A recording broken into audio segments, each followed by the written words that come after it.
Sadly, another story of yet another young Irish girl brutally assaulted at the hands of a savage.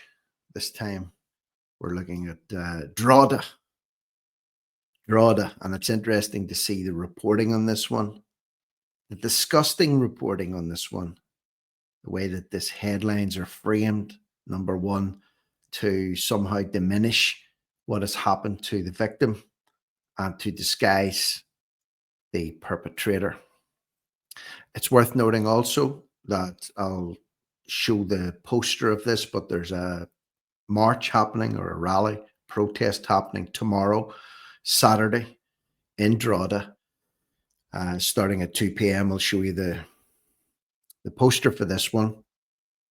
And if you're in this area, if you're in that area, and this is something that concerns you, and get out, show it your support, show the rally your support, because Ireland's going in a very, very bad direction at the moment. And it seems to be that these atrocities and these horrendous acts are almost becoming so frequent an occurrence, people are becoming desensitized to it. So this is one of the headlines. Breaking story: man who raped drunk teenager, age 17, in Drogheda, jailed. So leading off with the fact that this young girl was completely intoxicated, as if that had something to do with it, which it did, because it meant she was even more vulnerable. But it's no excuse for someone to take advantage of another human being in that way. I'll show you, actually, before I get into that, I'll come back to this, but the other headline is Drogheda man jailed for 8.5 years for rape. So the first headline focuses in on drunken teenager, age 17. The second one speaks about a Drogheda man jailed for 8.5 years. The Central Criminal Court heard that Jibola Moses Akanni, Drogheda man, Jibola Moses Akanni, age 27, of Lawrence Drive, Drogheda, County Louth, was found guilty of 2 counts of rape and 1 count of sexual assault at an apartment in Middle Abbey Street, Dublin 1, on the 15th of February 2018. So it's taken 7 years. 7 years for it to get to this point. What's he been doing in the interim period?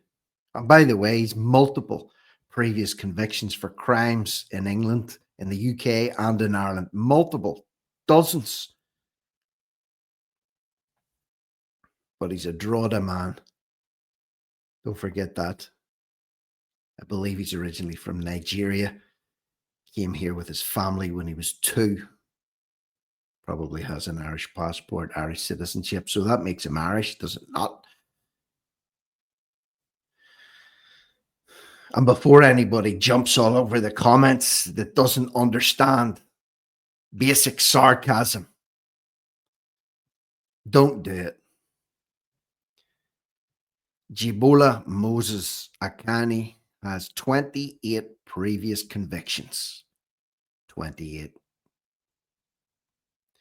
From both Ireland and the UK, relating to road traffic matters, as well as convictions for theft, public order, and handling stolen property.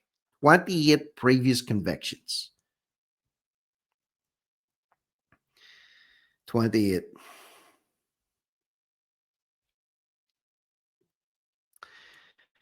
Central Court has heard that Jibola Moses Akanni was found guilty of 2 counts. We've went through this. He has 28 previous convictions. Passing sentence today. I think that was yesterday. Mr. Justice David Keane commented that the injured party in this case, in the manner in which, commended the injured party, that's the young girl who was violated by this savage, commended her in the way she conducted herself through the trial and wished her well for the future. I'm not going into the details of what happened. It's disgusting. And how this savage only received an 8-year jail sentence is completely beyond me. Shows no remorse either, by the way. Spoiler alert, shows no remorse. Has had a court report to say there's no hope he will be rehabilitated. And they're already talking about what they're going to do for him after he is released, that he'll be on 2 years worth of probation. Why is he being allowed to remain in Ireland? 28 previous convictions. Doing this to a young girl, 17-year-old, talking about no rehabilitation, no remorse. And already they're working out what to do with his post-release conditions. Judge Keane said aggravating factors in this case were the extended nature of the ordeal. The injured party was barely conscious. The disparity in the age of parties. She was intoxicated and vulnerable. The judge set a headline sentence of 9 years for each of the rape charges and 4 years for the sexual assault charge. He stated no credit can be given for guilty verdict as none was forthcoming, and he doesn't accept the jury's verdict or has any remorse being shown after even a period of 7 years. The probation report placed him at high risk of violent reoffending. Accepted letters handed by his parents who spoke of his good and finer qualities. They'll be telling us he's a choir boy next,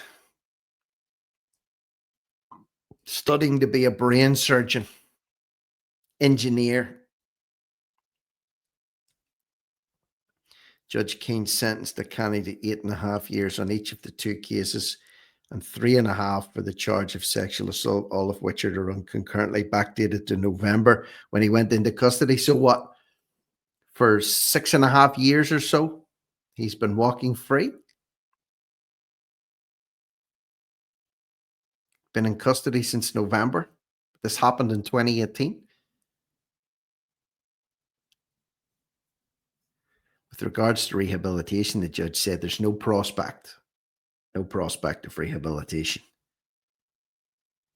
or his engaging in courses, no realistic hope of promoting rehabilitation, so I won't suspend any of it. Must be a really bad penny. No remorse, no acknowledgement, refuses to accept the jury's verdict, and no chance of rehabilitation, none. To protect the public, I'll place him under the supervision of probation services for 2 years post-release. So, well, that'll make the people of Drogheda feel safe, I'm sure, if he goes back into the area. Well, that's the guy who has no remorse, who can't be rehabilitated, who refuses to accept what he's done, can't be gotten to, but he's back. We'll keep an eye on him for 2 years. He was identified with CCTV, traced back to the rented accommodation, arrested and interviewed 4 times. Nothing of value was obtained.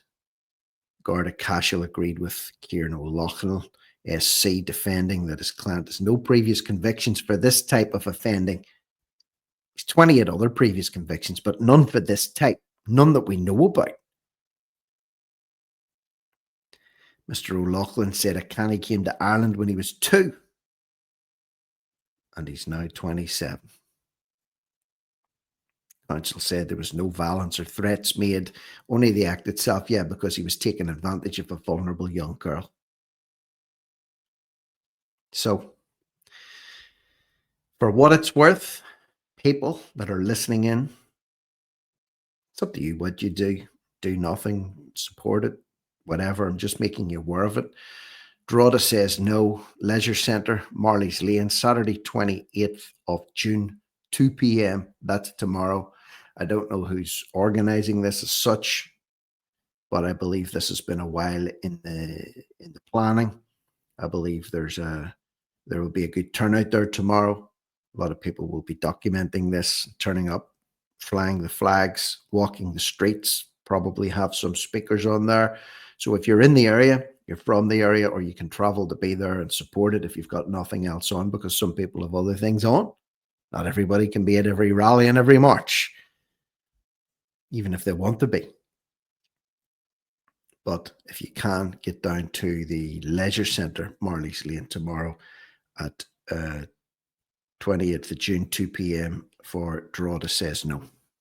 And share this if you can also, if you find it to be of any benefit, or you want to promote this event, or even you want to clip out this last little bit if you don't want to hear me talking for the rest of the time. Please feel free to do that also. It doesn't matter to me, but leave me your thoughts, comments, opinions below. Subscribe to the channel if you haven't already done so. Hit the notifications bell. And for now, I'm Rick Munn. This is No Risk, No Reward Media. Over and out.